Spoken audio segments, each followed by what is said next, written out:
Good morning, everyone, and welcome to the Presidents Forum. The WUN Presidents Forum is a tradition of looking at a problem of considerable importance and generally of significance for the members in some depth and in some breadth. And this year, our topic is Addressing Inequality in Higher Education and Research, one that I know is close to the hearts of many people in the room. We have 3 distinct sessions addressing different aspects of that, but to pull everything together and kick us off with an overview of the major issues, Don Freshwater will be giving our keynote address. Welcome, Don. Thank you.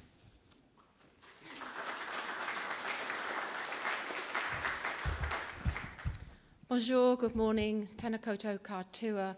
It's very good to see you all this morning. And can I also just acknowledge those people who are watching and coming in through the meeting online? There are a few of you. We're also thrilled to have you with us here this morning. And thank you, Peter, for the introduction. And as you say, there is a tradition of us focusing on a particular theme and looking at it in depth as part of the Presidents Forum. So I'd like to set the scene for the day, and then we're heading into a series of panel discussions, and I think we're going to have a wonderful opportunity to hear some very detailed and in-depth conversations about what's happening across the network, but also, importantly, to think about how we can contribute together to the issue of inequality. What I would want to start with, I think, is just an acknowledgement that for most of us here today, this is probably a key issue. It's been exacerbated by the pandemic, but it's been with us all of our working lives. It's not new. We have a sharp focus on it now for reasons that you're all very familiar with. But we've focused on inequality in our communities, in our countries and globally for as many years as I'm sure as we can recall. And whatever our research foci, no matter what that research is about, it's all about improving lives. And of course, that's what our institutions are focused on doing, whether that's through education or indirectly through other means. And I've already suggested as part of this forum that what we do in universities, first and foremost, is we provide opportunities for people to have choices in life. And it's not just choices for them, it's choices for their families and for generations beyond them. But all the more important to address this fundamental issue of inequity and inequalities, because without that, of course, there are limited options and the choices are narrowed. So my starting point is that it's been with us all of our working lives. It will continue to be with us, but at this point in time, it's getting worse. So let me just say something about that. I don't know how familiar you are with the International Science Council report. It was only launched last week. It's titled Unprecedented and Unfinished, COVID-19 Implications for National and Global Policy. Very recent report. The president of the council and the lead author is at the University of Auckland, and it's a colleague, Professor Sir Peter Gluckman, who's actually well known to this network.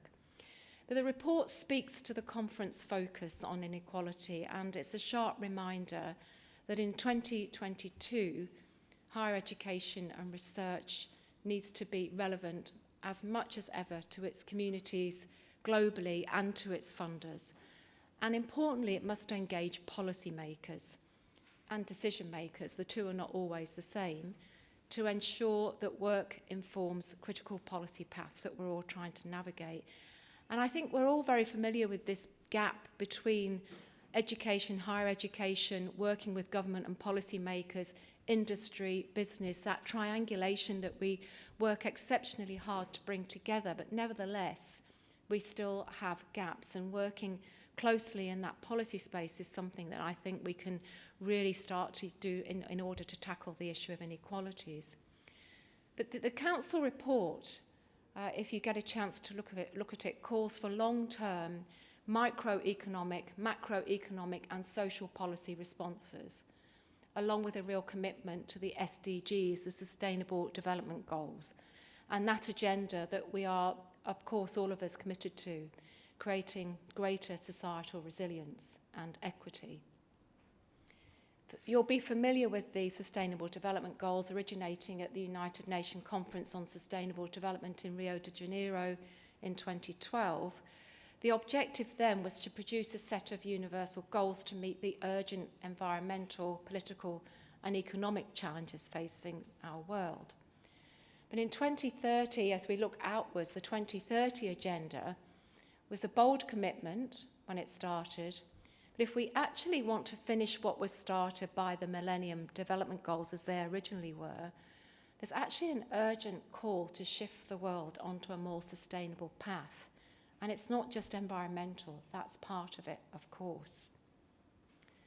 So it's not just the UN's commitment, I might just add, it's our commitment. Yes, the UN frames this commitment, but it's our commitment. 193 countries signed that agenda. Our countries represented in this room are committed to those SDG goals, and our institutions have embedded the impact targets across our research, teaching and learning. But there are specific goals that we really need to attend to if we're going to address the inequalities.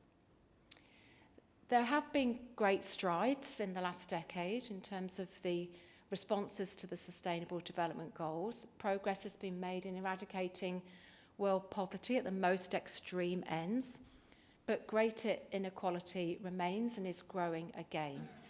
And we witnessed that through the pandemic, through both our national and international experiences. The Council report explains that low-income countries were generally far more negatively impacted by the pandemic than the high-income countries. We know that. I think having some tangible evidence to support that in the International Science Council report is really useful. But even in high-income countries, the impacts on individuals were unevenly distributed, with minorities and socioeconomically disadvantaged people, as well as women, who undertook most of the care at work, were at greater risk. We saw nations work together, of course, but the global response also highlighted the failings in our multilateral systems. The gulf between the global north and south remain pronounced. Again, what we've learned is that without addressing inequality, our global response to the pandemic was flawed, and future crises will be equally flawed or worse. So essentially what I'm saying is the pandemic gave us a lens through which to understand and view our responses to inequality. And what we saw is that they remain problematic, and they will continue to remain problematic if we don't further address them. In my opening remarks to this WUN event a few days ago, I mentioned the geopolitical environment which we now live in. Economists refer to a rupture in our global economic and political system, fragmenting along political lines. And the International Science Council believes inequalities are the most critical social vector facing the world in that context. So not an unimportant topic for us to be addressing as part of our network. In fact, we see it as one of the most critical issues facing our institutions in New Zealand. At home, then, we've got direct responses to this, so allow me to step from the global to the local for a moment in order to provide some context for Aotearoa, New Zealand, where we have unique responses to inequality. Each country, of course, finds its own way, but I want to sketch a short insight into our world as we open up the conversations today. So at the University of Auckland, Waipapa Taumata Row in the South Pacific, we've dedicated support programs and scholarships for our Māori and Pacific minority and underprivileged students. We're confronting the lack of diversity amongst our research workforce. That's actually quite an important part of the work that we're doing across the network here, and something we might want to consider as an outcome of today in terms of our actions. For your information, Māori make up only 5% of our researchers, and it's a major issue for us. It's not easily addressed. The government is trying to address it through additional funding. For our research into inequality to be effective, our researchers must also be representative of those communities that we're researching. Now, this is not novel. The comments I'm making are not novel, but I'm underlining them in the current context. This commitment that we're making at the university and in Aotearoa, New Zealand, is reaching beyond our Indigenous communities, but it's specific to Indigenous communities. And over the time at this conference and the last 3 days, I've had many conversations around our commitments to our Indigenous communities and thinking about that particularly for us in the South Pacific.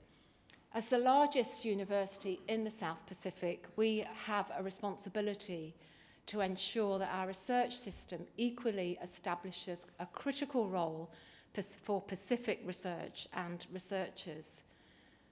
But it's not so easy to do that. It's easier to say it, of course. And as small as our Māori research workforce is, significant progress has been made on Māori data sovereignty.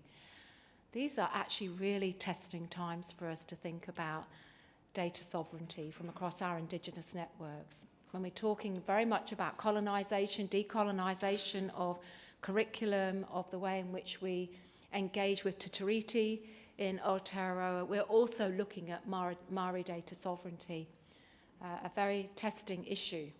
And it's also an argument that we're working with at the moment, that Māori data should be subject to Māori governance. And that lends itself to thinking about how you then end up in a co-governance structure. At our university, we've recently appointed a leader to guide and further embed Māori data sovereignty principles. That's a significant commitment to do that, and something that's quite new in the context of our research, and it's novel in New Zealand. And so it's going to be interesting to see how that unfolds and the relationship with government and the relationship with policymakers. But this is, alongside other actions, these are not enough. These are small, they're important actions, they're discrete actions, but they're not enough. There's a greater push for decolonisation, and just as New Zealand has now taken a systemic approach to decolonisation with separate government agencies and a distinct government approach to policy and system change reflecting Māori values and approach, the university is also reviewing its systems through a decolonisation lens. It began with a strategy that we developed in 2020, Taumata Teite, our 2030 vision mission, using not only our important focus on research and education, but a values-led strategy which is built fundamentally on Māori values. It calls out the university's fundamental principles which reflect our foundational relationship with Tangata Whenua, our local Māori, and our commitment to Treaty, which is the Treaty of Waitangi signed by our Indigenous Māori people and the British Crown in 1840. In research, there's a growing commitment to creating a research ecosystem that reflects New Zealand's unique opportunities and challenges, not that they won't be transferable and have significant reach into the international sphere. Of course they do. But they absolutely take account of our local space, place, and our experiences. The government in New Zealand is currently reviewing the entire research, science and innovation ecosystem and looking at this commitment to the treaty across the design and the delivery attributes of the system, enabling opportunities for Mataranga Māori, traditional Māori knowledge, that's a very contested space in the context of which I'm speaking now, to really flourish. And there's a widespread recognition that this must marry the commitment to Mataranga Māori, traditional Māori knowledge systems, with an understanding that research is a global undertaking and the importance of collaborating with the best systems in the world, whatever they are, and we all have views on what they are. The university is committed to both, but it's not an easy path to tread. And we are right in the middle of that contested space at the moment, but why shouldn't we be? That's what a university is about. We're the critic and conscience of society. If it can't happen in the university or on the university campus, then where can it happen? We believe that by genuinely meeting these obligations, that the university and our research can drive transformational change back to the purpose of our university in the lives not only of Māori and Pacific peoples, but beyond that, to our international students who have an experience on campus of that embedded knowledge. So also we're doing a lot of work in health research in this regard, because one of the issues that we face in our university, which has actually about 80% of our research funding at some level has a health research lens to it, really looking at the importance of drawing a closer connection between research and policy making in driving that inequalities in access to health, which is a critical element of the work that we're doing with our communities. We saw that in the pandemic. We saw how it can work, but we also must strengthen those connections. So before I conclude this morning, I just wanted, before the panel starts, to open up the conversation in a bit more depth and across broader jurisdictions. I wanted to reflect on what we're all doing here collectively as part of the network, as a committed group of internationally recognised research universities coming together at a time of great global upheaval. We have a responsibility. We're privileged and we have a responsibility. Now more than ever, the significance of what we can do collectively cannot be underplayed. We're confronting global issues that go beyond inequality. Of course, fighting the pandemic is one of them. Addressing climate change is another. Sustainable development. There are multiple issues. We're all very familiar with them. But there can only be global solutions that are also born out of local, beneficial, a community, addressing those beneficial outcomes to communities so that they can actually be abstracted upwards and we can all learn from them. So our international cooperation is probably more important than it ever has been to hunt down those solutions, and we do have to hunt them down to improve lives, to build strong alliances to do that. And the World University Network provides an opportunity for one of those strong alliances. The International Science Council, in its report, highlights the importance of information sharing and the aims of the open science movement to make the scientific process more transparent, inclusive, and even more democratic. But it costs. It singles out a growing concern that low-income countries, less wealthy universities, and young scientists, or those from minority communities, are discriminated against in the current approach to open science, something we absolutely have a responsibility to address. The Council report, Unprecedented and Unfinished, as I already mentioned, calls for the United Nations to establish a new science advisory board to help curtail the impact of the pandemic and better coordinate across sectors and the UN system for future global emergencies. A global response to inequality. My challenge for us all today, and I leave you with this as a call for action, is how are we going to respond to that? What is our contribution? And how are we going to support those early career researchers and those young scientists who are not able to be here with us and who are not even able to access some of the facilities that we're able to access in order to drive the agendas that I've been talking about this morning in this opening keynote. I hope it's a very fruitful day for us all, and looking forward to an opportunity to hearing what our panellists have to say. Tēnā koutou katoa. Thank you very much.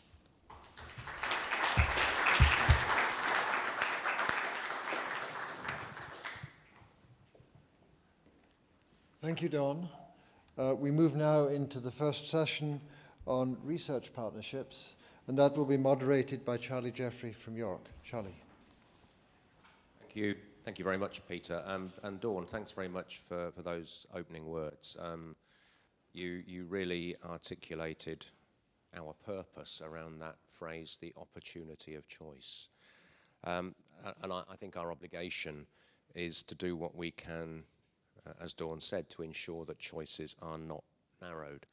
And that's a huge challenge for research. It's a huge challenge for how we do research. We need our research to be informed by different perspectives, backgrounds, experiences, cultures.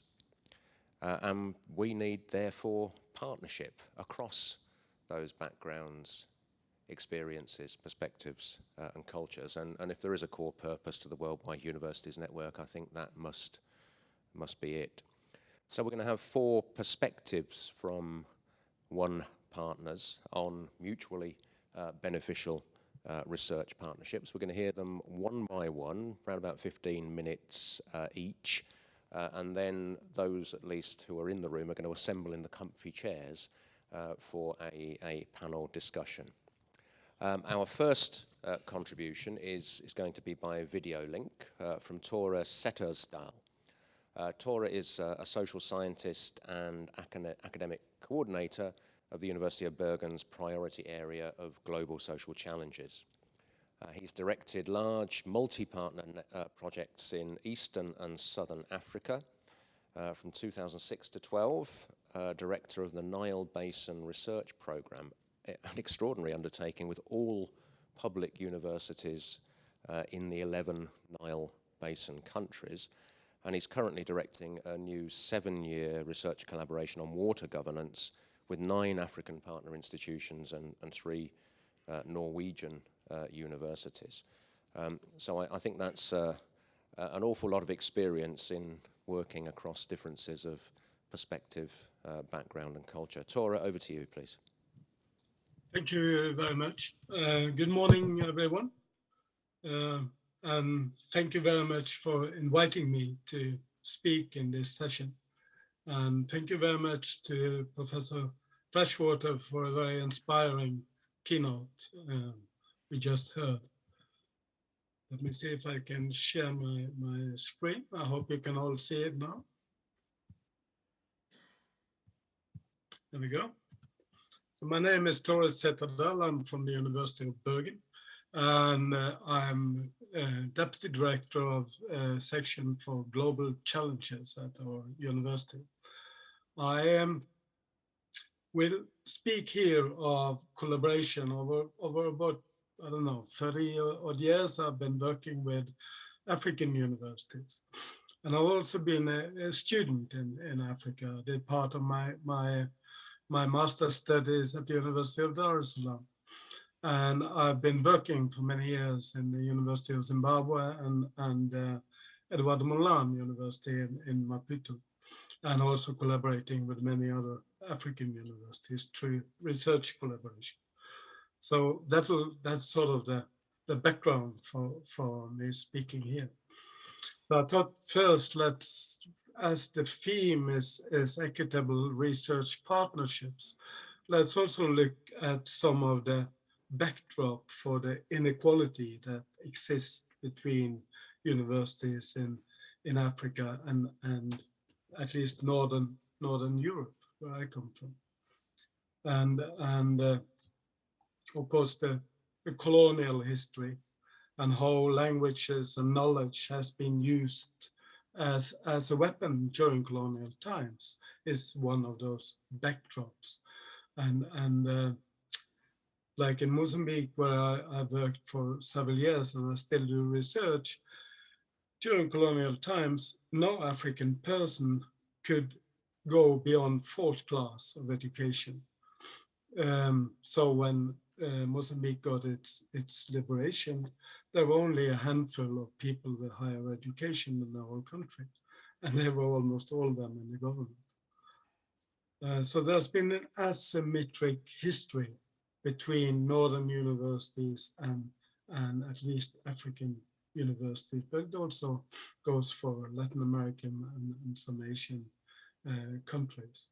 And that's of course due to the colonial times, but it has continued after the colonial times. And we have to take that seriously, I think, and sort of respect that background.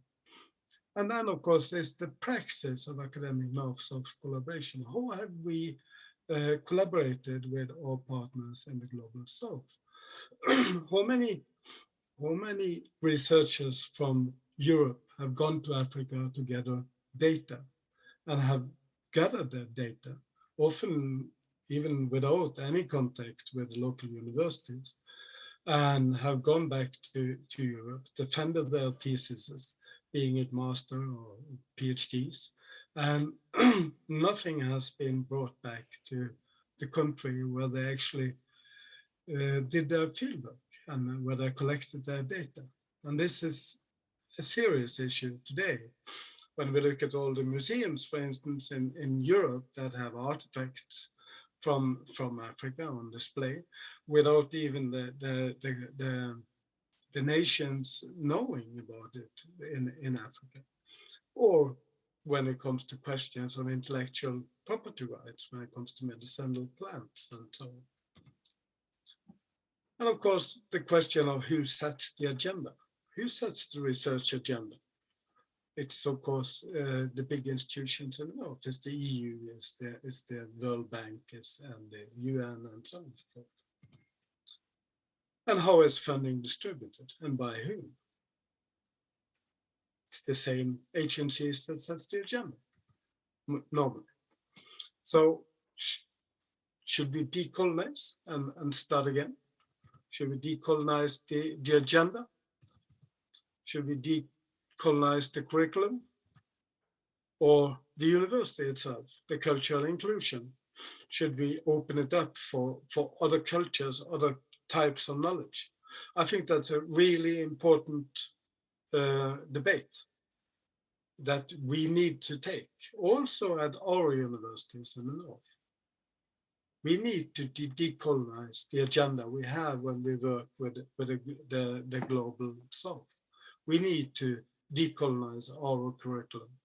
And we need to understand why Africa is like that. I often hear from my Norwegian colleagues that you can't work with African university, they don't publish. And I remember well when I worked 4 years in Mozambique in Maputo, and I had access to one journal, free, full text version, paper copy, that I got sent only because I was friend of the editor. I'm still friend of the editor. And it was the Norwegian Archaeological Review. And you can imagine how useful that was when I taught archaeology in Mozambique. So it's a huge gap between being a researcher in a university in Africa. And of course, there's been huge improvements with the open source and all the journals and reports and books that we today find in open source. But it is a huge gap still. My university are using 70 million Norwegian kroner every year to keep 13,000 journals open for full text version access for all of us that work at University of Bergen. So one of the best things we can actually do for our African colleagues is to provide space so our colleagues can come and spend time and do research and write up their research at our university with the access to literature that we actually have. So what do we look for? What do we want when we are putting together partnerships for research grant, for instance?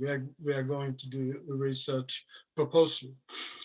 First of all, we want relevance for all partners, not only for the partner in the north and not only for the partner in the south. There has to be equality here. There has to be equal relevance for all partners, also for non-academic partners. We need to enter into policy dialogues and policy relevance. We have to be relevant for the countries that we work in. We have to be SDG relevant, help achieving the 2030 agenda goals. That has to be high on the agenda for any university today, and it is. If a university cannot help achieving the 2030 agenda goals, who can? We have to be community relevant and have engagement with the communities, that we go out outside the universities, we do our fieldwork, we send out students to do fieldwork and to gather data. It has to be relevant for the community and the development of the communities. And as Professor Freshwater also said, global challenges needs global solutions, and we can only look for global solutions. That is why these partnerships are so important.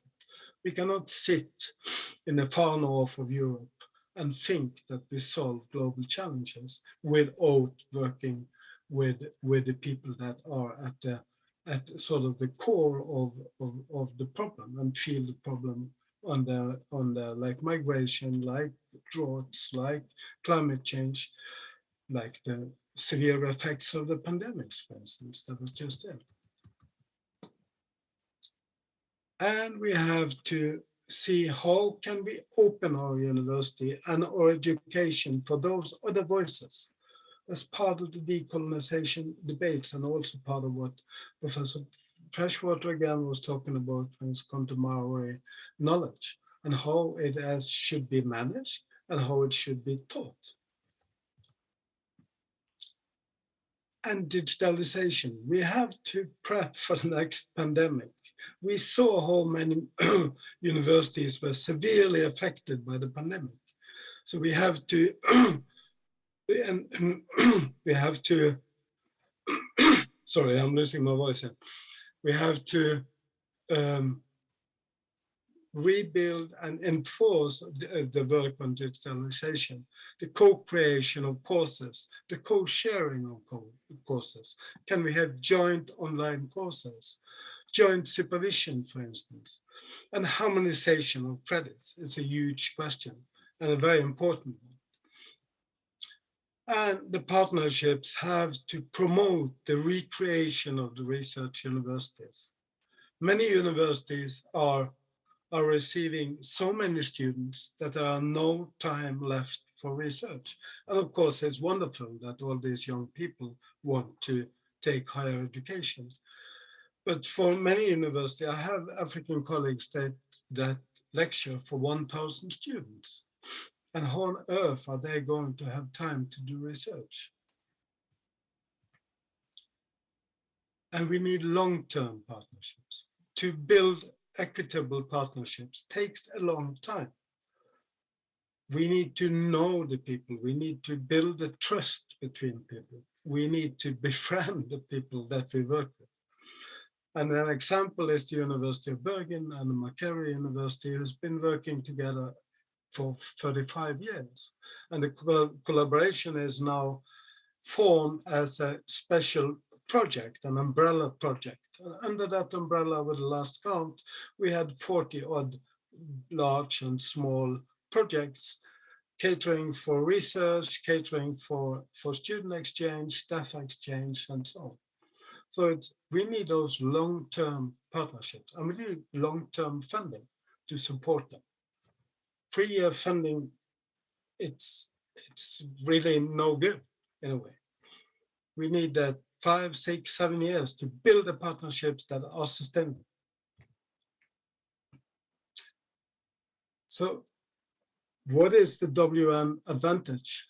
What can WUN do to support us to build these partnerships? Well, first of all, it's the geographical distribution. It's and the cultural distribution. The cultural distribution is a benefit. It's a richness for us. And WUN is a unifying umbrella, a common platform that we can relate to and can help us build the partnerships. I've found that to put together cross and multidisciplinary teams, and that's not the same thing, then to have such an organization like WUN is good to help us put together the teams and look at the comparative strengths and weaknesses between the universities. So we need social science, for instance, we need engineers, we need specialists in natural science, we need the humanities, and we need law, for instance, into a project, and different universities will have different strengths and can come in on different sides of the project. And we need WUN to help us inform policymakers. And really important part of what the WUN is doing is to nurture early career researchers, I think. And the RDF funding is really good. It helps us to get together a team, to have a meeting, to develop a grant. I'm personally involved in a project with RDF funding, and we have so far managed to win 2 other grants and have a larger project with more partners coming in. And the RDF funding was what got all this started. And it was as such a very good help to get it started. Then the summer schools, of course, PhD seminars. It's really, again, important to support early career researchers. And we need to prep for the next pandemic. Here we have an example with the PhD summer schools at the University of Bergen.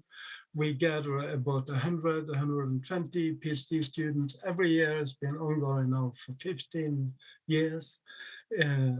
Last year we had 120 PhD students from 47 countries, but all digital, which is also good. And the academic content is the same, but at the same time, it's not the same.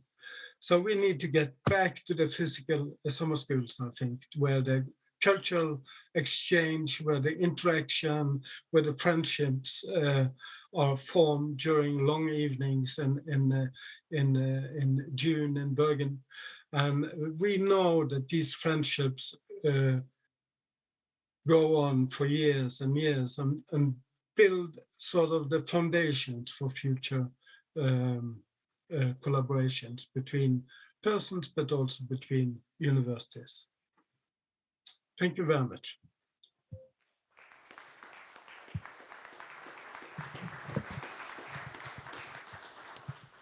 Thank you very much indeed, Tora. I think a wonderful account of the asymmetry of relationships between institutions in North and South, and a manifesto for trying to overcome that asymmetry. A great start to the session.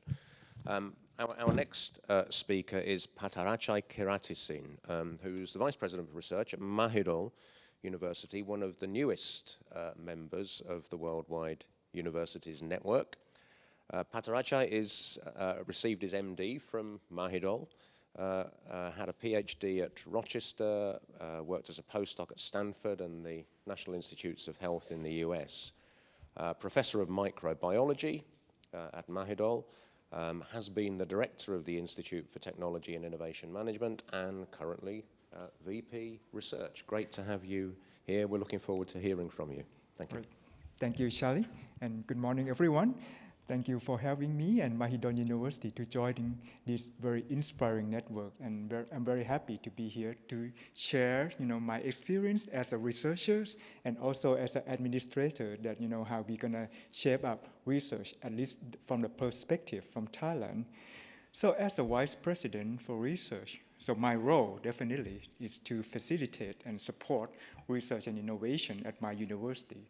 So as you all know, that the World Bank has defined that each country, we should have a world-class universities. And that is defined by, we should have a university that produce research and innovation that can support, the economic growth of the nation.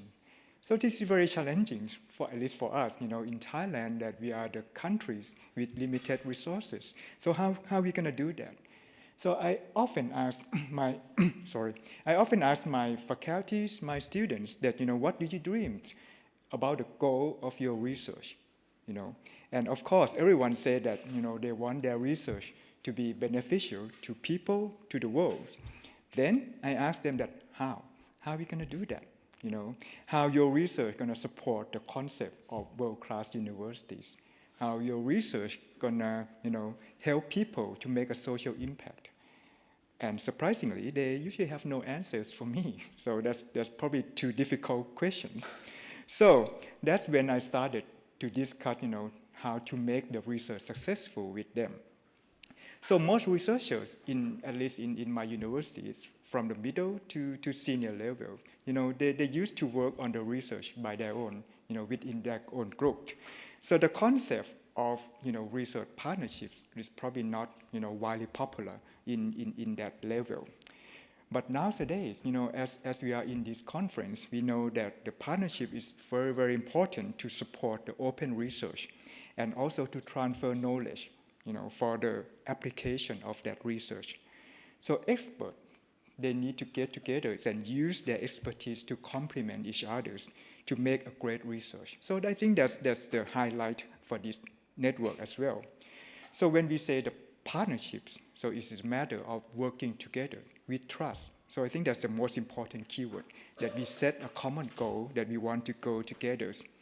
It sounds to be straightforward, but sometimes it's probably not that easy to do in the real life, because there are quite differences in cultures and policies, as Dawn and Torres just said that there are some differences between different cultures. So today I would like to highlight from my own experience that I would like to say there are 3 components that we would like to focus at how to make research equitable and mutually benefit as a research partnerships. So my first component is the foundation. So I think this is very important that all the equal partnership, we must start from within, within our universities before making any extramural connections. So before we make a research partnership, I think each university, we should have a clear vision, and it should be stabilized for quite some time. Fluctuation of the policies or the visions could impact the research direction. For bigger pictures as a nation, the nation economies also guide the research readiness. Most research require budgets, definitely, to run, either from the government or from the private sectors. But the economy can both directly or indirectly affect the research directions. So the country's GDP can influence how research community will shape up. So as we know that most countries in the global north, so they usually allocate a lot of money for research, at least from their GDP, probably 2 or 3 or 4%. But in the global south, from the World Bank data, so you can see that many countries, they spend less than 0.7% of the GDP for research. In Thailand, a few years ago, we still at like 0.4%. But in the past few years, the government tried to boost it up. So now it's going up to about 1%. But if you look down to that 1%, so it's only about less than half from the government, and the rest is from the private sectors. So it's not really that the government support the R&D in the universities. So that's another thing that we have to think about our foundation. And also, I have seen that there are 2 kinds of partnerships. So within or among university, like our network, and also between university and non-academic partners, like the private sectors. So most universities in Thailand, we are the government-based organization, and we're still running it under the national budgets. So research is often mentioned as a very, very important mission for university, but it's not quite correlated well with how much money that we allocate from the government. So comparing to other missions that the government have to do, like the national securities, the poverty support, or any politically related missions of the government, so that usually get quite easy money comparing to the research mission. So some countries, we experience with this cycle, we don't get enough money to develop a good research, so we don't have enough technologies or innovation to raise more money. So that's become a cycle with that. So in Thailand, I think, like many other countries, extensive research primarily conducts in the university or in academic institute, not from the private, because private sectors, they are more focused on trading, commercializations. They are not doing that much research. This is what's happening in Thailand. So I found that sometimes it's not easy for the partnerships between the government and private, because we probably looking at different aspects. And sometimes even among our academia, them ourselves. So we have some different cultures, even in Thailand, or some different regulations. So that's all the foundations before we form the partnerships, right? The cultures, the economies, the directions or the vision of the university or organizations. So we have to consider that as a foundation before we start the partnership. The second component, like Professor Torres just said, the goal or the target of the partnerships. So what is the goal of the partnerships? So without a common goal, mutually benefit research, partnership is quite difficult to be successful. So when research budgets are limited, so distribution to the university is probably not equitable. So most universities, we got the budgets on the national directions, what they want to see, like the health science, the food securities or technologies. But, we often seen that less budget was allocated to social science and humanities, something like that. So with this observation, so I think that social science and humanities are not less important at all because we want to create social impact. So how are we going to miss that? So some countries may also experience some inequitable among genders or minorities who may have less opportunity to access the research funding. So this must be set at the national policies that, what you want to see for the long-term goal of the country development and also what we need, to support such development and to promote the equal partnerships. For example, some fundings may, designate a portion specifically for some topic or for women and for minority researchers and, for the connection between Global North and Global South. I actually have my own experience. My research is about drug resistance, the antibiotic resistance. I have been done this research for like 20 years, and I have never seen a better situation with the drug resistance, and new resistance emerge every day. So I sometimes make a bitter joke to my colleagues that, our job is so secure because we have many research questions to do. That's good for us, but not good for the societies that they also facing the problem with drug resistance. So until a few years ago, I have a chance to join a research group from UK and from Africa. We getting together and we get the fundings that they support the partnership between 3 countries from Global North and Global South. And with that, social science become very important part of these projects. So when I engage into this project, so it's made me understand that as a medical scientist, we cannot solve the problem with drug resistance. We just learn, we just know, but we cannot solve because it's a problem in the societies, in the communities, not in the laboratories.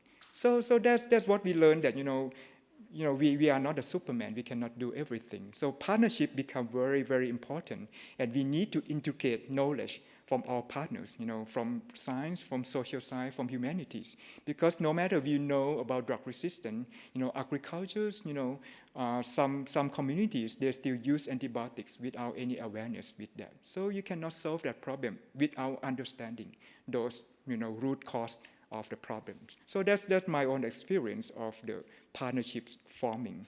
So that's the second component is about the setting the goal together, and we see that how we're going to make the impact to the societies. My last component, probably the most important one, is how to set the mechanisms of the partnerships. So one factor that I think it may affect the research partner is to management the intellectual property. This is one of my own experience that, there may be some differences in the, that could discourage researchers from different background. Like in Thailand, in the past, our government said that if you get the funding from the government, everything you do belongs to the government. So if you are a researcher, do you want to do that? No, because whatever you do is belong to the government. So in the past 10 years, the government tried to issue a bill, a new law that promote the innovations and let the researcher or university can be the owners of that intellectual properties. It took 10 years to do that law to come out. And during the Council of State who draft the bill, most of them are lawyers, they are prosecutors, so they never done the research in the university. So they don't understand. They still insist that the IP properties have to belong to the government. So I actually have a chance to go to the parliaments and give a statement to them that if you issue that law, all researchers, they don't want to do research anymore because they don't feel involved in that intellectual properties. So I took several months to go to the parliament several times to debate with this. So eventually they accept that. So finally, this bill just come out, just been activated earlier this month, a few weeks ago, that researchers and university will own whatever we discover at the university under the government fundings. So that boosts up a lot of, emotion, encouragement for researchers to do that. And this can help us to discuss with international partners, with the same aspect. Otherwise, it's quite difficult. We have one experience that we have a project that is a big project that we work with researchers in the US and in Japan and got a big funding from Japan. And eventually, we have to dismiss that project because we cannot do IP management from that project. That's a pity, but researchers, they can still work together, but we cannot do IP management with different backgrounds. So that's that one thing from the mechanism. So that's why the IP is very important.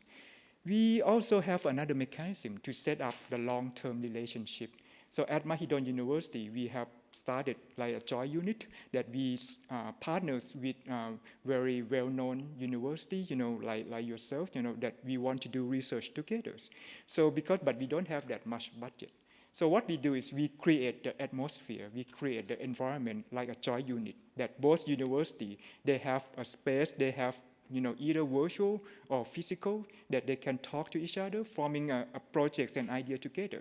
And then we support them to go to find more fundings from outside. So we ignite, the relationship and try to carry them along. Another example is that we recently partnership with a university in Australia, the Macquarie University, that we agree that we will chip in some seed money that the researchers from both universities, they can think and work together at the beginnings as a first step. And once they are clicking with each other, so they can carry this project along and find a bigger fund for themselves. So this is what we do to start a long-term relationship with universities. And we hope that this mechanism will work. So that's the portion of how to make the mechanism, how the goal will help with these research partnerships, especially for us as a limited resources countries. So with that, today I mentioned you 3 components that I think is going to be important for forming equitable and mutually benefit research partnership. We need to set the foundation, we need to set a common goal, and we need to find out the mechanisms that can drive that work. And deep down, we know that we are not that perfect. So I think partnerships is very important to complement each other. And also, we need to justify the work environment for our researchers that they are feeling, very active to be partnered with, researchers that have different perspectives, different cultures, and they set a common goal that they want to make something that impact the society. So that's what I would like to share for today. Thank you very much.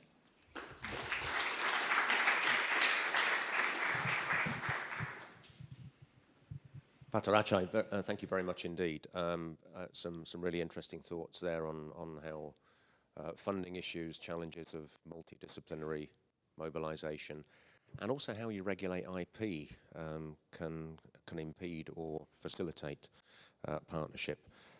We move on now to Bukola Salami, who is the Director of Intersections of Gender Signature Area in the Office of the Vice President for Research and Innovation at the University of Alberta, also an Associate Professor in the Faculty of Nursing.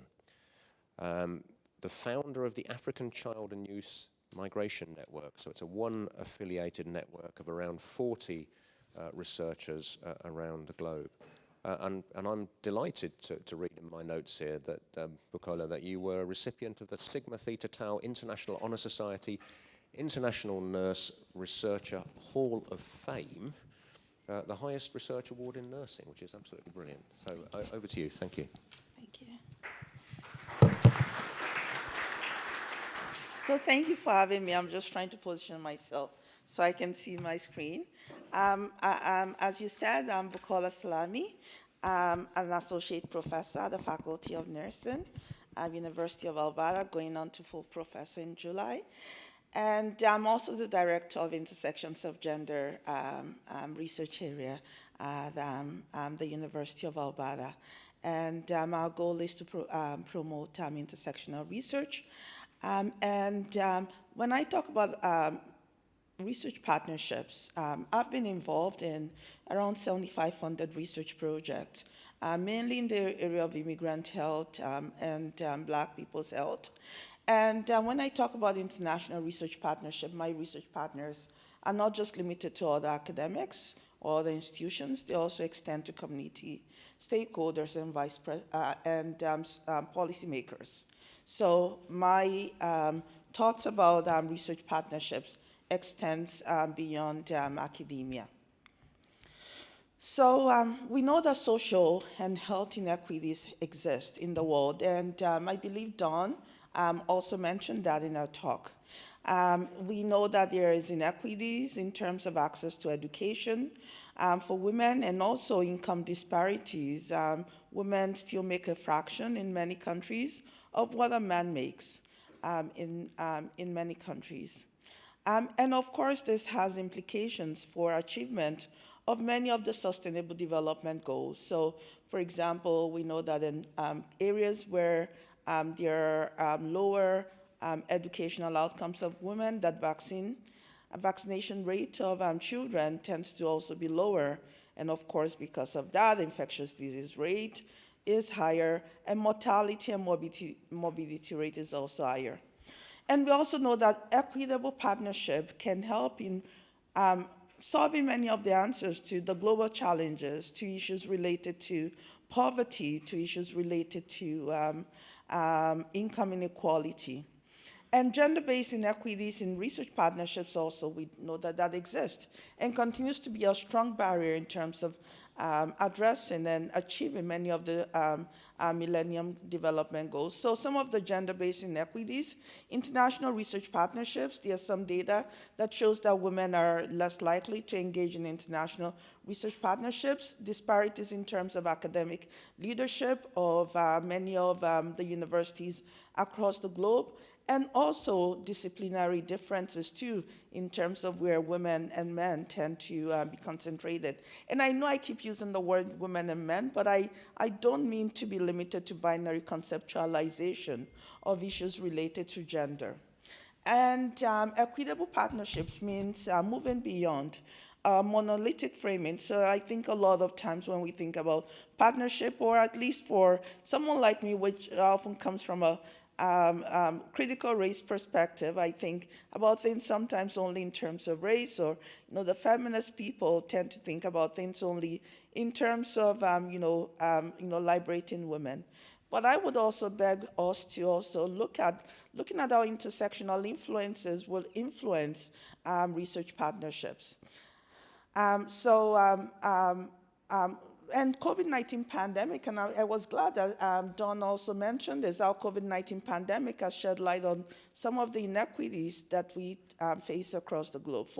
So my area of research is Black people's health. So a lot of things that I talk about is also about Black people's well-being. And we know, for example, in countries such as Australia, Canada, UK, that Black populations are more likely to have COVID-19 and also to die from COVID-19.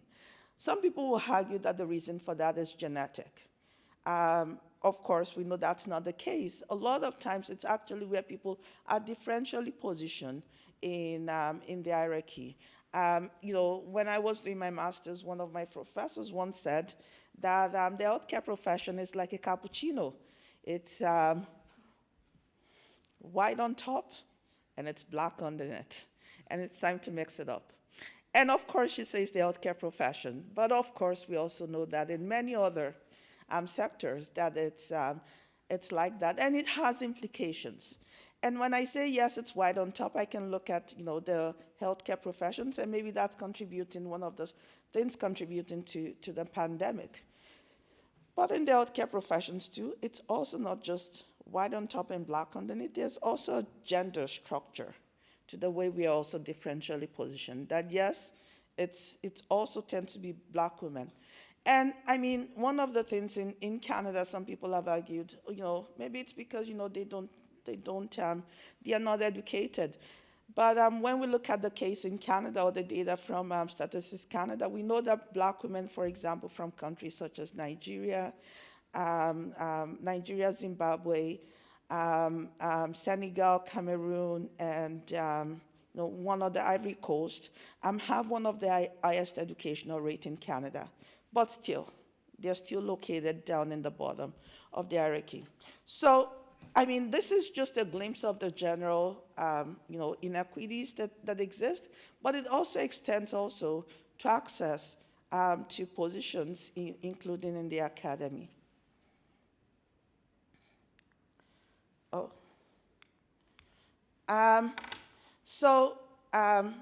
This article was in 2019. The student newspaper of my university interviewed me, and I don't know how it split out of my mouth. I think I said, people don't always look at me. Sorry, I don't have my glasses. As the smartest person, I'm not the white man, and I'm not, a white man dressed up in a suit. But I think that sheds light on a few things. It not only sheds light on issues related to gender, but it also sheds light on issues related to age, and also probably to some extent, issues related to class status too. But I could privilege, say, yes, I've been so oppressed, I am Black, but I also maintain some privileges. And I would beg to say, all of us in this room, privilege is relative, and we all have some form of privilege. Just even by the fact of you being in this room. And, for me, I have more privilege, for example, in terms of my social locations. So, for example, in terms of my location, including my geographical location, in terms of the resources that I have access to at my institution, in terms of access to library resources at my institution, mentors, and you would be surprised. In my first 2 years in the academy, I had 2 people. I had one person that I was meeting with every 2 weeks. So don't always expect that. But that is all part of the privilege that I had, and that positioned me for success. But I think in terms of when we also think about, so I always beg people to think about, I always emphasize the need to think about gender-based analysis plus. And oftentimes I tell, when I met with the Prime Minister, I said, can we bold what the plus is? Can we define what the plus is? Because people often stop at gender-based, and the plus is just sort of thrown away. And I also think, we have to also think more about our colonial histories, too. Because our colonial histories, to a lot of extent, has differentially positioned us across the globe. So, for example, some of my colleagues from, I have colleagues that I'm working with on some of our WUN projects from, for example, Ghana. The resources they have access to, is quite different. And there's colonial tensions and histories that actually have shaped the resources they have access to compared to the resources that I have access to. Well, I never accounted for this, that I won't be able to see the screen. So I don't know what I'm reading. Sorry, I need to wear my glasses. Some of, in terms of forging equitable partnership, and honestly, I don't know what I'm reading. In terms of forging equitable partnership, one of the things is, at the most basic level, my doctoral work was on Filipino educated nurses that came to Canada to work as domestic workers. And at the most basic level, when I talk to them about the relationship that they have with their employers, they talk about expectations. Clarifying expectation is important, not just in terms of research partnership, but also in terms of any partnership, as well as issues related to honesty, trust, and respect and communication. And I think, one of the good things about, I remember the first WUN project I was part of was led by Ben Shlomo at the University of Bristol, I think. I remember, one of the nice things about coming together at one of those WUN meetings was actually to just develop trust. And I think it's so important, being able to develop trust, respect, and communicate is so important in any form of, partnership, whether it's research. And now I see my time is running up. Also emphasizing mutual benefit. And when I often, mentor people that are engaged in community-based research, they want to research a community and, they just want to do their research. And I'm like, so what's in it for the community? And it's like, I'm going to produce data. No, the community doesn't need your data. What's in it for them? And I think we have to think more in terms of the usefulness. And I'm glad someone talked about the need in terms of policy translation, translate into policy. But is there a way that we can maximize benefits on both sides? So, whether it's institutional, training or exchange that can really be able to leverage agendas, and also looking at our collective growth. And I would also emphasize the need for intellectual leadership. And I think oftentimes when we collaborate with the Global South, we always think, it always has to be led by someone in the North. But is it possible for us to engage, even before the conceptualization of the idea, to also the production of and dissemination approaches? So in terms of production and dissemination, there's disparities. People in the Global South will collect the data, but someone else's name will be written as first author. Such inequities that we continue to perpetuate in the world. And also a need for inclusive governance and removing some of those forces that relate to inequity. So, inclusionary governance can even boil down to things related to access to resources to be able to actually compete. Identifying strength, assets, skills, and expertise. And I think oftentimes when we think, from the North side, we think, oh, we have the strength, we're going to give it to Africa. No. Africa has strengths, too, that it can teach us. And how do we actually ensure that we are capitalizing on our strengths? And also, realizing our decolonial history. So there's been ways in the past in which knowledge has been shaped, what knowledge gets produced, and this has influences on what is happening now. I always think about, diversity of thoughts, and, someone once asked me, what breeds innovation? I'm like, innovation breeds when two different disciplines come to mind, come together, or two different, individuals that have never collaborated, and just something new. I mix my ideas that is so different from yours, and then we're able to breed something new. And I think that's one of the strengths of partnerships. And also dismantling inequities, and the inequities can be in access to resources, in terms of access to funding, in terms of tools. For some of our southern partners, it's also access to library resources too, and being able to challenge and breed that.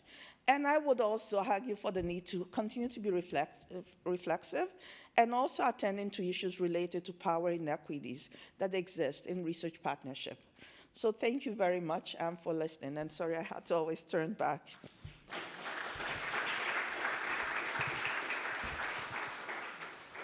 Thank you very much, Bukola. I thought that was a very thought-provoking account of how the intersections of inequality that we see in our societies can impact on our research. The questions we ask, how we go about answering them, and the partnerships that we need to form in order to account for those intersections. So thank you very much indeed. Our last participant is Sue Harrison, who we will know as the chair of the Academic Advisory Group of the Worldwide Universities Network, Deputy VC for Research and Internationalization at Cape Town, having had a whole range of roles at Cape Town: Chemical Engineering Head, Deputy Dean Research, Postgraduate and Research, all sorts of activities in promoting research groupings and interdisciplinary research at UCT, but also roles nationally in innovation and bioeconomy. So Sue, over to you. Thank you. Thank you very much. And Thank you for the opportunity to speak today about a topic that I really feel passionately about. Can you hear me? Yeah, great. And this is resource sharing towards building equitable and mutually beneficial research collaborations with a focus on the Global North and Global South collaboration. So recognizing the grand challenges and the potential impact for addressing these in an integrated way, along with the roles at universities as sites of developing understanding, building knowledge, and guiding its translation and providing thought leadership, university researchers are increasingly working collaboratively and in partnership. And these partnerships are cross-disciplinary, regional, cultural, and socio-economic boundaries, and they're plagued by the entrenched perceived global hierarchies. So we have much experience in partnerships lacking equity and lacking context and therefore failing to deliver. It's not an option to fail to deliver for the achievement of the SDGs, and balance in our world really requires this kind of collaboration. And we can see this because of the grand challenges that go beyond regional boundaries: climate development, pandemics, food security, green economy. I can go on, and I won't. And so our understanding, new knowledge, and its implementation towards resolving the global challenges needs to go beyond regional boundaries. It requires global collaboration and delivering global impact. In many ways, I think this is one of the key essences of the WUN. So if we're to tackle these global collaborations and recognize our one world, how do we build sustainable, equitable partnerships that are mutually beneficial? And my focus today is on the resources required for such partnerships and the sharing of these resources. So before I'm going on to the resources, I think we need to recognize a few of the key essential elements of successful global partnerships. And I'm really interested, speaking forth, how many times I'm going to be able to repeat things that my colleagues have said, but I'm really pleased that I'm doing that. And I'm going to repeat each one just so that they come home. So I think firstly we need to recognize the value and the richness of engaging across different approaches. We need to recognize the importance of regional context. How often have we seen regional context trip up success because we adopt approaches which were invented somewhere else without refining or changing or challenging their suitability to the geography, the climate, the culture, the times? And then in valuing the diversity of context and knowledge, we need to recognize the role of stakeholders. And there's been lots of talk about stakeholders so far. There's a common adage amongst Africans and on my continent that it is now nothing for us without us. And I think that's really key. So looking at some guiding principles of these research collaborations, there has to be clear benefit for all parties. And Pakola mentioned that just now. There has to be an equal footing intellectually. Universal access to information and knowledge, and I'll come back to that. Combined knowledge generation and dissemination. There needs to be cross-cultural respect, across cultural and linguistic diversity. We need to avoid splitting the roles of data gathering and data analyzing. We need to be respecting of the value system of taking everybody along, and we need freedom of expression, another big focus of these couple of days. So with this in place, let me move on to sharing of resources in equitable research collaborations. So what resources are we talking about? Well, these are many. The resources include people, knowledge, context, study sites and field sites, access to literature, data science and analytics capability, experimental research facilities, analytical facilities, funding, and I'm sure there are more. But maybe first, why would we share these resources? So we suggest sharing resources to address resource constraint in the first space. So often an access problem is caused by funding or by access to facilities or by logistics. So it may be that as a researcher, you cannot afford an analytical equipment personally in your own lab. It may be that you do not have access to databases required.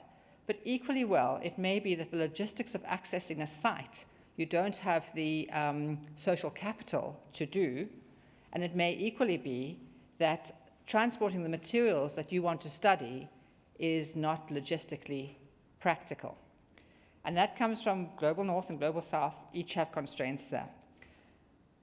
The second reason why we would want to share resources is to enhance global efficiency. Does it really make sense to acquire an instrument that you're going to use for a number of months because it's really critical to your project when you don't have long-term use planned? What about the costs, the materials, the sustainability, etc.?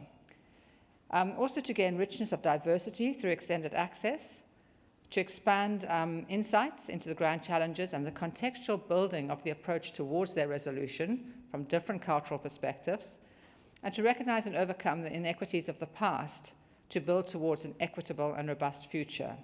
And often these inequities of the past are the result of historic inequities and regional exploitations. So we can't really just set them aside. And to explore assumptions and validity of the work that we do in diverse contexts. Great, so those are my reasons why I think it's really important for us to think through resource sharing. So again, the resources I'm putting forward for sharing are people, context, study sites, access to literature, data and data analytics capability, experimental and analytical facilities, and funding. So let's focus on points of real opportunity and need onto which we, as the WUN universities, can bring our joint critical mass to make a difference to equitable and mutually beneficial research collaborations, building win-win-win outcomes, our university partners, and the stakeholders. So the first one I'd like to speak about is an area where we need lobbying and pressure, and this is access to academic publication. And I'm really interested that we've just about all spoken about it.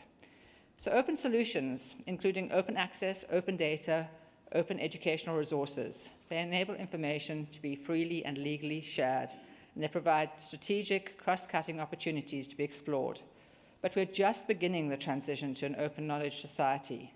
An urgent solution is required to effective and universal access to academic publishing, removing the paywalls, rethinking the cost levels of pay-to-publish of open access publishing, and ensuring a free flow of knowledge within and beyond the academe. How can our knowledge be translated and used if those outside of the academe cannot access it? And actually, many of those within the academe from the Global South cannot access it. Open access publishing is moving the dial, and this is good. But open access publishing rates are out of the reach of many. In many journals now, the cost of publishing one paper equates to more than the third of a living stipend of one of my master's students at my university. So it's quite a difficult decision on whether you're going to publish open access or actually support your students so that they can live. And so much good work remains behind paywalls, inaccessible to fellow researchers and stakeholders, particularly the work of the Global South gets hidden from others in the Global South and the stakeholders. So open science is critical. It's defined as research and development that is collaborative, transparent, and reproducible, where the outputs are publicly available. It aims to make it much easier to publish and communicate scientific knowledge. We, as the WUN, I propose, can have a voice in delivering it effectively. It is those of us who have the resources to access the paywalls and pay to publish who have the influence to transform the system. And as WUN, I think we can have a powerful voice to overhaul the system and equalize partnerships. So I'm going to keep with open science now, and I'd like to move to a second topic, which is data. Data storage is critical in collaboration and access to data.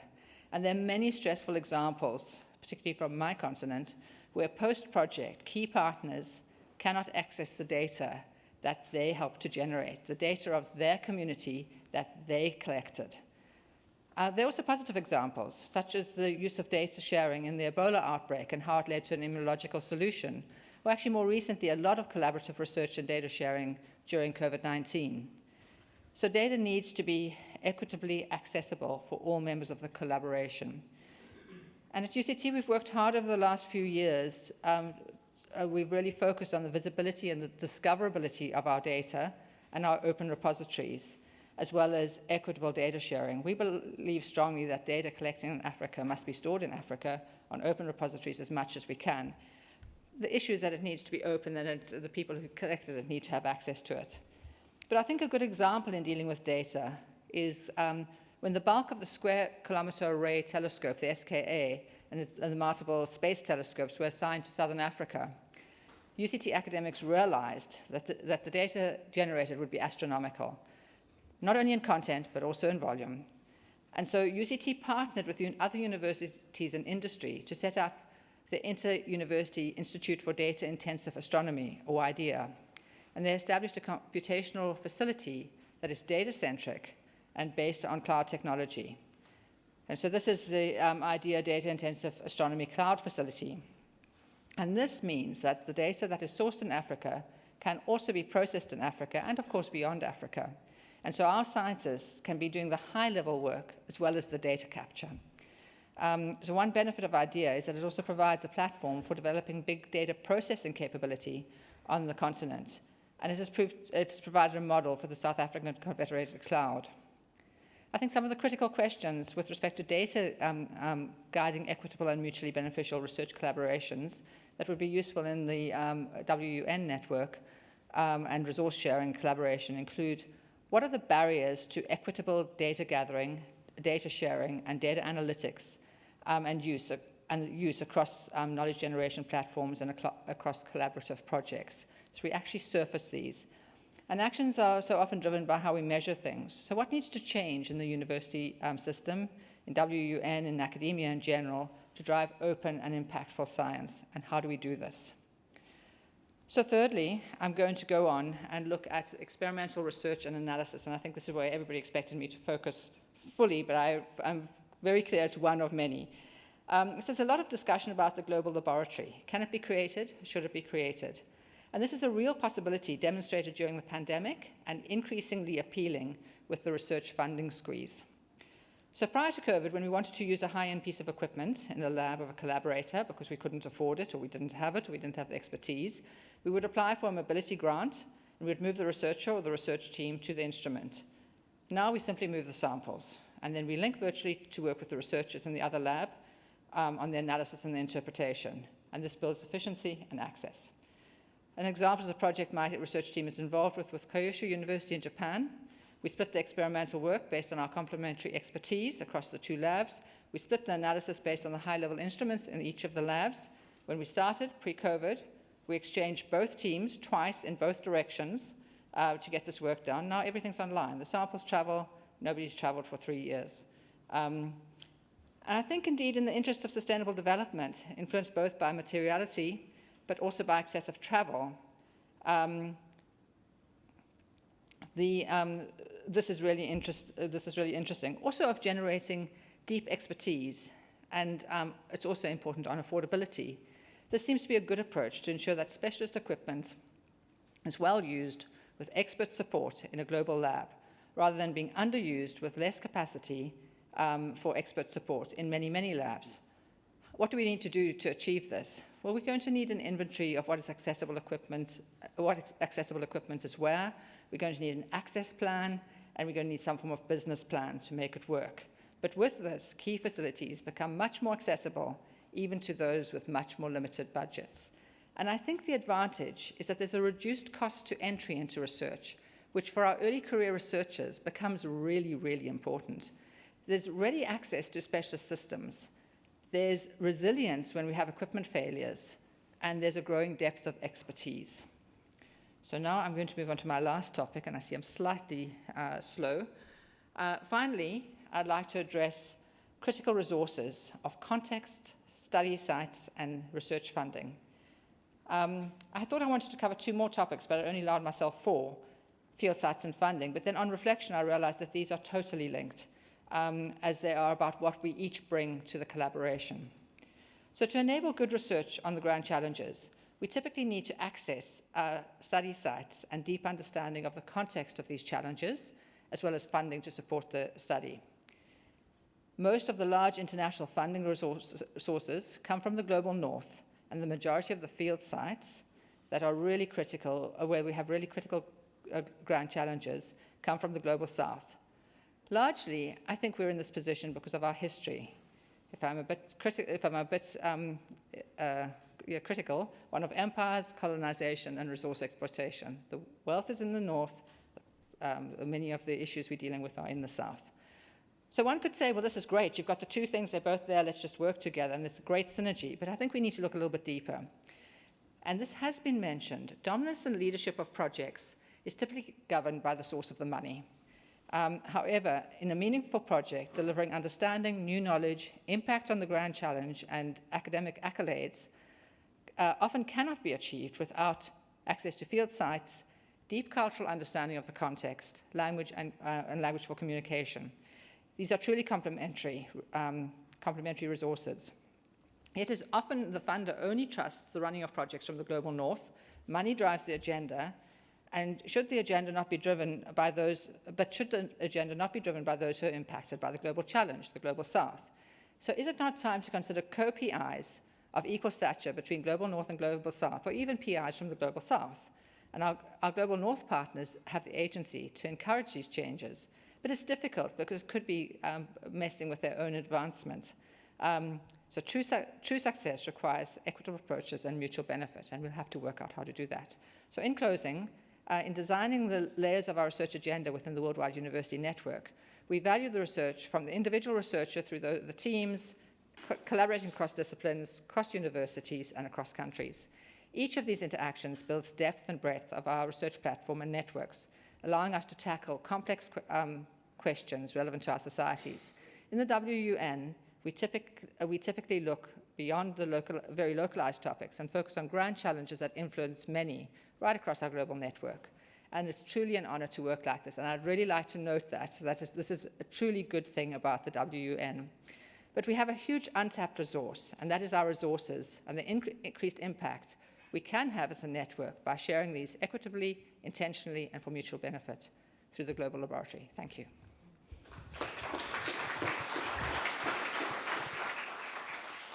Thank you very much, Sue. I really appreciated the focus on access there and equity of access to all the various things that we need to do to conduct research effectively.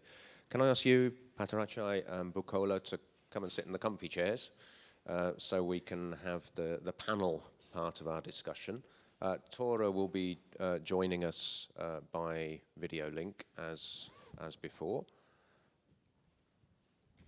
And I'm going to open the floor to questions. I think we had some wonderful complementarity of presentations. We heard about the asymmetries and the intersections of inequalities that can impede equitable partnership from Tora and Bukola, and from Sue and Patarachai. We heard more about the principles and the mechanics by which we can build equitable research partnerships. I am sure there is lots of material there for colleagues in this room to reflect on. So let me open up the conversation. I presume microphones will reach people who wish to speak. So who will be first? Tawana, please.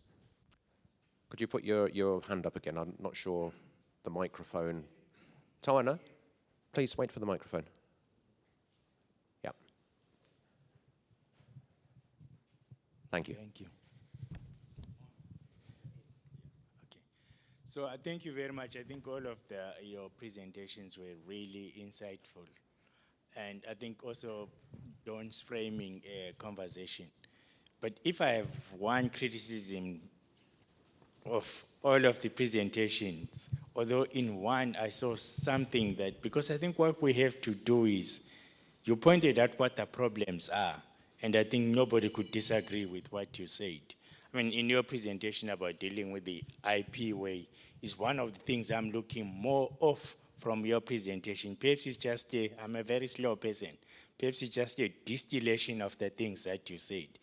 What are the pathways out of towards equitable research partnerships and collaborations? Because we know they're inequitable. We know what the problem is: funding, driving the money, the inequitable resource situation between the global south and the north. What, if we were to leave this room and go back to our universities and people asked us, okay, you were on a jaunt in Switzerland, give me 5 takeaways for sustainable pathways towards unequal research collaborations. What should I say to my senate of the university? Well, thank you very much. We've got 4 panellists, so can we give you 4 takeaways? So could we ask each of our panellists for their top tip in building equitable partnerships? And shall we make sure that the link with Tora is still there and ask him first? Tora, are you with us? Yeah, I can see you. Can you hear me? Yeah, we can hear you. Yeah, very good. Did you get the question? I think I did, yeah. Right, so what's your top tip, your number 1 most important thing? I guess the most important would be that it should be something for both. It should be equitable in a way that we both learn from each other and we both contribute to each other.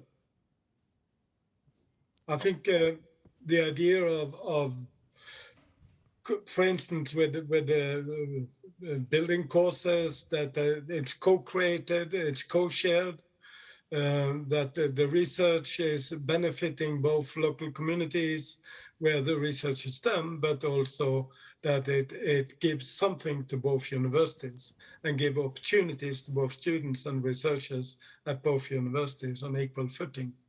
I think that's maybe the most important.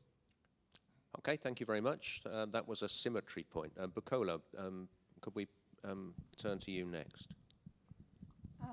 I think one of the... Yeah, it's okay, it's okay. I think one of the presenters mentioned, you know, the phrase "not for us, without us," and I think the first step has to be leadership, and having equity in terms of leadership and diversity in terms of leadership, because we know a lot of these issues will never get solved if there are no diversity on the table. So I think I think it was Dawn that I mentioned to you yesterday how glad I was that within WUN that we were handing off from one female chair to another female chair. And, that would help in terms of infusing and ensuring that, women's voices are represented on the table. And I would also say that we also have to ensure that, the leadership attends to some of the inequities that we faced in the past. Thank you very much. Patarachai. Yes, I think my top tips for your question is we need open discussions, because we from different cultures, different backgrounds, or even different government rules, something like that. So at the beginning, both parties, that if they willing to form the partnerships, it's important that they have some discussion, they get some familiar with each others. I have some cases that at the beginning they are quite reluctant or probably shy to discuss something openly, but after they have done some works for some times, conflict happen. And because they didn't, plan this before, they didn't talk about this before, or they are not that close enough to open mind to talk about that. So I think at the beginning, I would recommend all the researchers, if you form the relationship with, research partners, it's better that you talk with all the variety that may happen in the futures. And so that you get you close to each other and you understand, the background from each other. So I think that's very important at the beginning. Thank you, and Sue. So I think I want to go back to leadership. I think that if we're going to work across the very diverse spaces, we have to be prepared to co-lead projects with complete equity in how we co-lead. And I think that this then will bring us to the point that we will be prepared to lobby for each other. And I firmly believe that we have to lobby for each other. It's no good me lobbying for free access to journals from Cape Town. Absolutely no point. But if others are lobbying with me, who are paying lots for journals, that will change. And I think that one can use that same logic then right across the sharing of physical equipment, of how we handle our data, etc. If we don't have the co-leadership where we put the importance of the different main contexts on the table equally, then I don't think we'll ever achieve that. Okay, thank you. I hope that's given Tawana some takeaways. Who's next? Please, Nick. Thank you. Some great presentations. Both Sue and Patarachai talked about industry and the importance as both funders and partners. I can see challenges and opportunities in terms of equitable relationships working with industry. So I guess the question is, how do we make sure that we work with industry in a way that is truly beneficial to all partners? So how do we actually turn them into a force for good and driving equitable partnerships rather than some of the perhaps more challenging aspects we have with working with them?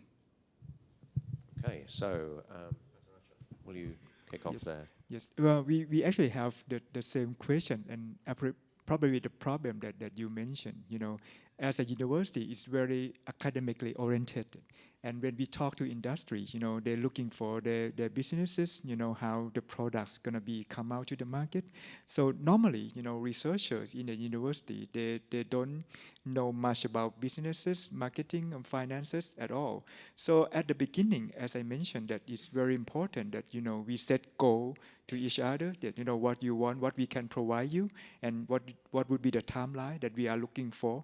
Because sometimes, you know, researchers, they are busy with several other things, you know, teachings and doing something else that probably not in the same paces as the industry wants. So that's why I think it's important that, and sometimes industry, they expect something, you know, that beyond the research in the lab. They expect something that, you know, utilizable, you know, and it is needed by, you know, the communities, which the researcher, they probably don't set go that far, something like that. So that's what happened in the real life.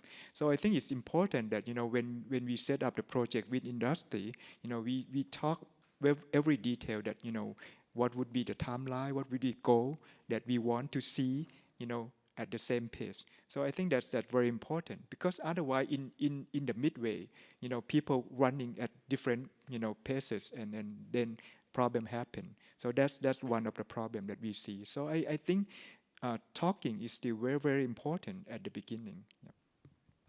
And Sue? So I'd like to add on that I think that one has to come to a joint agenda of the research. And there are places in working with industry where, from the academic research space, we're unlikely to meet a joint agenda that will work well for us. And there are other places where it works absolutely beautifully. So, for instance, if one is doing drug validation studies, it's very difficult to have a completely university-driven agenda in that. And in fact, my university don't do that work for that reason. Whereas if you are looking towards something which is maybe more pre-competitive and more focused on social good and so on, one can often have an agenda where we both can have an exactly aligned agenda, and that space works beautifully. Thanks. Okay, thank you. Let's, well, I'll ask something while others are pondering, and I'm really struck by what Torres said about his work in Mozambique a long time ago, where there was one journal available to support the collaboration that he was doing, and it was the Norwegian Journal of Archaeology, which I think very modestly he said that may not have been the most useful journal.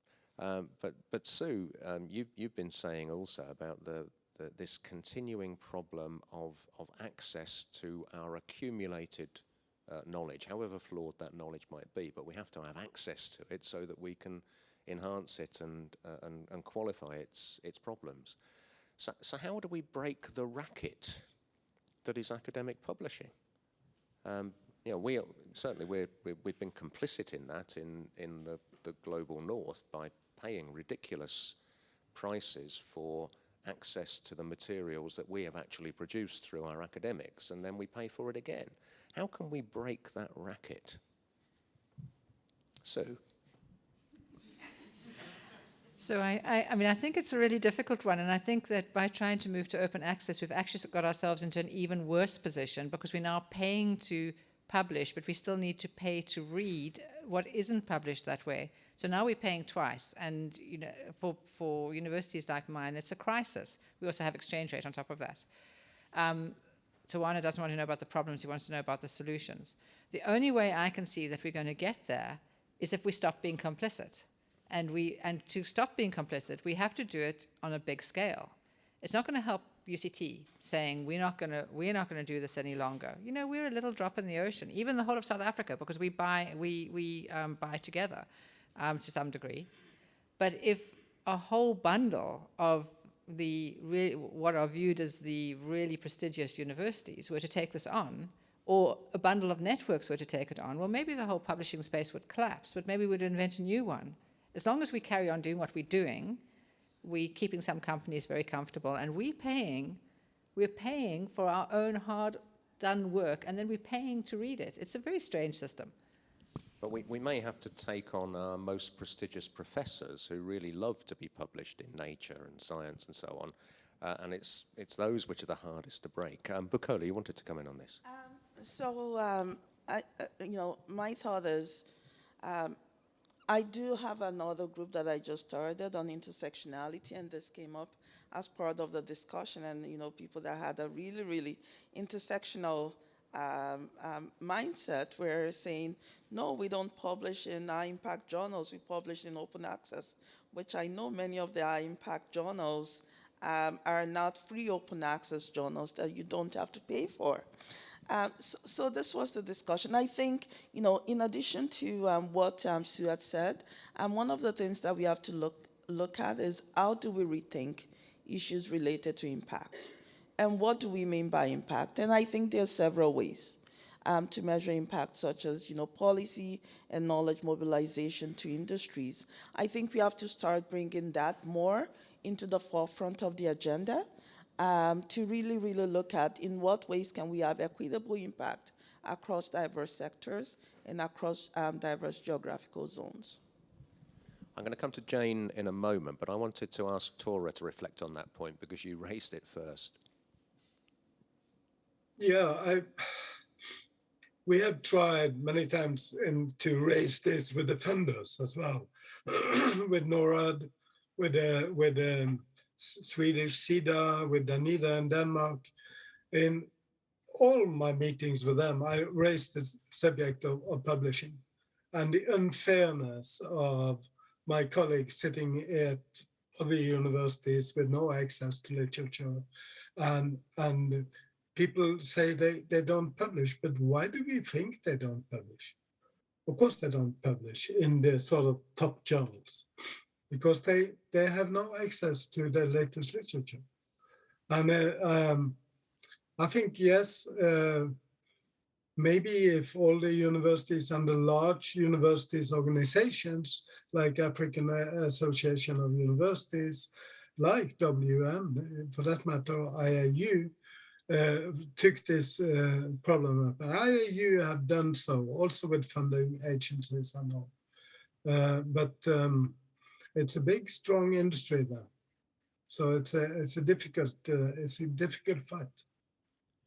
Okay, I've got two further interventions from the audience. Firstly to Jane, and then I'll come to you. Okay, are you on this topic as well, Jane? I am. Okay, well yes. let's take that intervention and also just here, please, and we may well go back to the panel after that. Jane. Thank you very much. I have a comment and a question. One comment is that in addition to the publishers charging very high fees for publishing, they also take the data and then sell it back to us, and they also are in cahoots with the ranking bodies and use it to rank us. So that's just a further comment. The question is, I wonder if there might be some way to engage with government from a policy angle and ask for government action, especially where it's related to federally funded or government-funded research that requires publishing and open access to data. Might there be a way to collaborate at national levels to break some of this up? Okay, we've got a whole stream of people now. Yojana next, and then two there. If you can get the microphone to the right place, thank you. Yeah, I was just going to comment actually that the European Union now requires under its Horizon programs and that it is open access, and I think that's opened it up quite a bit. I mean, the publishers don't have any choice in the matter because these are very, very high quality, high-end programs. And their reputations in publishing the material also depend on it. The second thing I'll say is that there have been projects run by WHO, and I know this was the case with Ebola, where they have got together academic publishers and made them reduce the cost of, particularly in the medical field, of groups of journals relating to that sphere. A lot of these have now expired, and I think there does need to be similar types of, how should I say, scaled reduction of costs across whole discipline areas, but somebody needs to moderate it, if you like, and that was WHO, and I know Gates Foundation is thinking the same. Great, thanks. The EU is doing great work, but I had a big complaint from my physicists recently because they still want to publish in a journal which refuses to comply. So it is a challenge. We have to challenge our professors to accept that the rules need to change. Two final interventions, and I'm going to go back to the panel for a last round, please. Actually, the same as the previous comment. It's about the European Open Science Cloud, and I think we should also look to the EU for how they head-on kind of challenge both these publishers, but also the kind of the platforms from the Google and Amazon and so on, and how they actually, as a region, do this. And in a few years, hopefully they can break up some of these very powerful conglomerates that are owning the data or the platforms. And of course, this is for the European Union and for the Horizon Europe program. But if you start with the European Open Science Cloud, that could also be developed into a global open science cloud. So I think that is they are going ahead and trying to do this and solve this for us. Thank you. Kind of makes you wish you were in the European Union, doesn't it? Sorry, the microphone, please. Microphone, excuse me. That's it. Last intervention there, and then we'll go back to the panel. Thank you. Yeah. Concerning this important topic of open publications, and we have analyzed we have analyzed the business model around a publication. So we have detected it's logical 3 elements. The first is the production of research results, which is done by professors, researchers, universities. Second, we have the evaluation phase. So the evaluation phase, which is managed by the journals, is also done by professors, by academics. So it goes also to professors.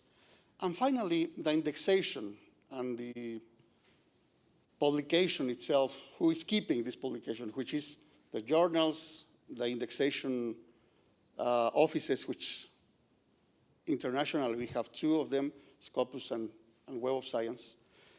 And well, actually, the model has to change. We have seen this change from open access, from the normal way of doing things to open access. But we understand that this has to change already. If we analyze who is keeping this information, which now is the journals, we have open repositories right now. The goal is to develop an academic evaluation of this research. And we have the professors here. I mean, if we put it together and we develop a kind of evaluation, multi-dynamic, based on a digital phase, probably we can develop a new form of business model to do that and have an open access for everyone and everybody. So this is something that probably WUN can develop, and because we are here 25 universities all over the world, and probably this is an element for that. And concerning intellectual property, I think that taking the projects phases, and the goal here is to take some risks. The risk is probably that we will lose in the first time. we have devoted a lot of money to develop an intellectual property, but if we don't take this risk, we will always see this intellectual property under the desk. So this is something that probably we will lose in the very first stages, but then we will go further. Okay.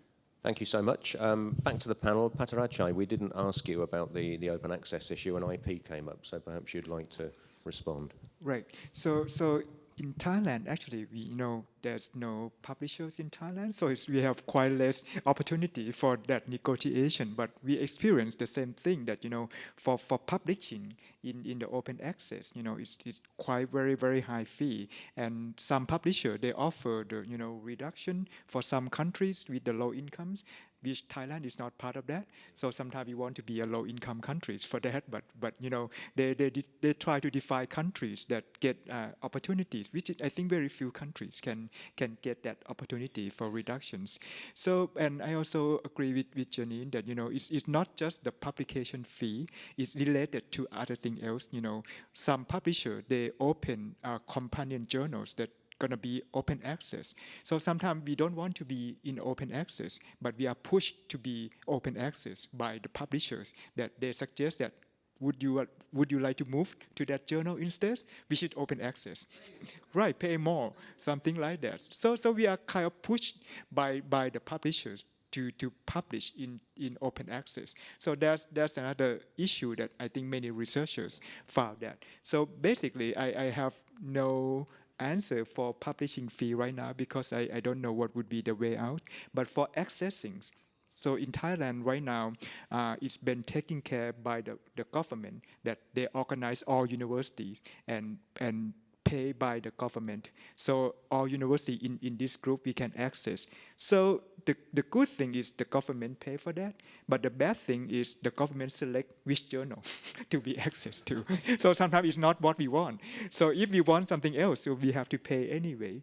But it helped a little bit. So that's what we do in Thailand. Okay, we'll go to the other three panelists for a quick final thought. We are a little bit over the scheduled end of the session. Bukola. I think, for my final thought, I would emphasize the need for intellectual leadership by people in the Global South and considering issues related to inclusivity in terms of our governance approaches. Thanks very much. Sue? So I was going to go back to the publishing issue and 2 quick points to make. I think it really helps when the funder contributes to the publishing cost, although that's money going round and round. But quite often when they buy or try or whatever laterals, so we'll be co-funded with the EU, if the money comes in from South Africa, it's a completely different scale. And so then you still have the problem of the quantity. So now you're obliged to publish open access. You have to. It's part of your contract. But actually it becomes a very big part of your grant. So that still remains a problem. The last point I want to make is I think we're our own worst enemies. As long as we have a career track which values publication in Nature and Science and other high-level, high-cost journals and awards and so on that do that, we force ourselves to continue doing that. And so we can also look internally. Thanks. We must overcome our addiction, yes. Tora, final word. Yeah, I totally agree with Sue in that last remark. We are absolutely our own worst enemies, I think. On another take, I think I'm really happy that WUN make this Presidents Forum to deal with partnerships and equitable partnerships. And I also sit here with the feeling that this has been discussed for the last 30 years at least. So we should start to do something about it. And that we have not come around to equal leadership of the large projects and so on is really a big question mark, I think. So in a way, it's something that we have discussed many times. We know the solutions, we know the problems, and we just have to do it. Well, thank you very much to all of the panelists. I think it's been a really, really interesting session to listen to and I think to get some real value from. So many thanks. Let's show our appreciation in the usual way.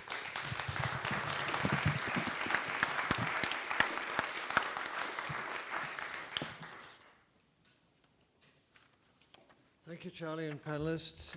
We have a break now. Mike, when do we have to be back? 11:15, please, back in this room. Thank you.